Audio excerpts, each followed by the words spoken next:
Bonjour peuple de Dieu, c'est votre cher frère.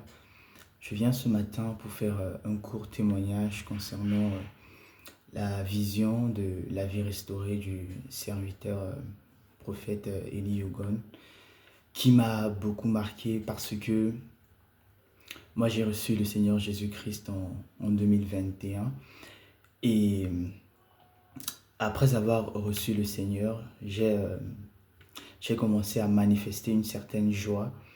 Et au fur et à mesure de ma marche chrétienne, je me rendais compte que cette joie que j'avais ressentie le premier jour où je l'avais reçue disparaissait au fur et à mesure. Et j'étais obligé de faire certains efforts, certaines démarches qu'on nous demandait de faire. Je ne suis pas en train d'accuser les pasteurs, soit d'accuser les hommes de Dieu, mais je suis simplement en train de dire que les choses que j'avais entendues au préalable avant de rencontrer l'homme de Dieu, ces choses-là, je ne les avais jamais entendues. Dans le sens où, par exemple, lorsque je suis face à un défi, la première réflexion, en tout cas les choses que j'avais apprises auparavant, c'était qu'il fallait que je prie beaucoup et que j'accompagne mes prières par des jeûnes et etc. Vous-même, vous connaissez le mouvement charismatique d'aujourd'hui. Donc, mais avec ce serviteur de Dieu, avec cette vision, on m'a enseigné à la première des choses que lorsque je suis face à une épreuve, face à un défi, c'est la première des choses. Si j'ai peur, certes, la peur, elle est humaine, elle est normale, mais il faudrait que j'apprenne à dire ma peur à Dieu. Ça, je ne le savais pas, sincèrement.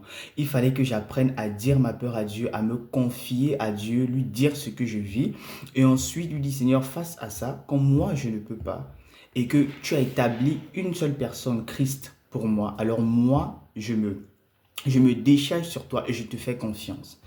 Tout part sur cette base, la confiance. Parce que tant qu'il n'y a pas ça, tant qu'il n'y a pas certaines bases que l'homme de Dieu nous dit, la confiance, ça sera compliqué de bâtir une vraie intimité, une vraie relation avec Dieu.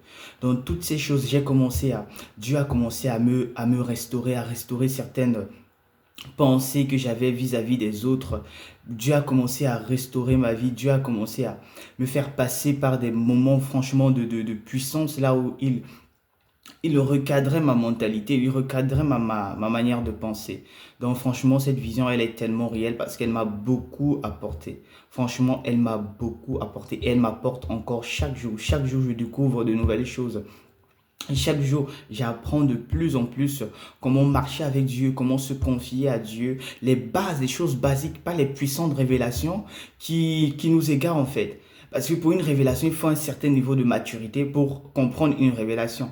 Donc une révélation qui est donnée à un enfant, à un bébé spirituel, entre guillemets, qui vient de recevoir Christ, en fait, ça l'égare. Donc le serviteur de Dieu nous apprend des choses basiques, mais très puissantes, attention, très puissantes. Des choses où tu vois, tu peux immédiatement les mettre en pratique. Donc voilà un court témoignage que je voulais faire, franchement. Je suis épanoui, une joie, mais pas possible, dans mon âme, dans mon cœur. Des choses que tu ne peux expliquer avec des paroles. Il faut seulement les vivre. Raison pour laquelle je nous invite franchement à continuer à chercher la face de Dieu et la porte du royaume de la vie restaurée est ouverte pour celui ou celle qui a l'appel, qui sent dans son cœur que Dieu l'appelle à cette œuvre. Alors soyez bénis et on se dit à très bientôt. Que toute la gloire, l'honneur, la magnificence soit rendue à notre Dieu. Que Dieu bénisse ces serviteurs qui œuvrent dans cette vision, les différentes personnes qui se mobilisent chaque fois pour que la vision aille de l'avant. Shalom, shalom, au revoir et à très bientôt.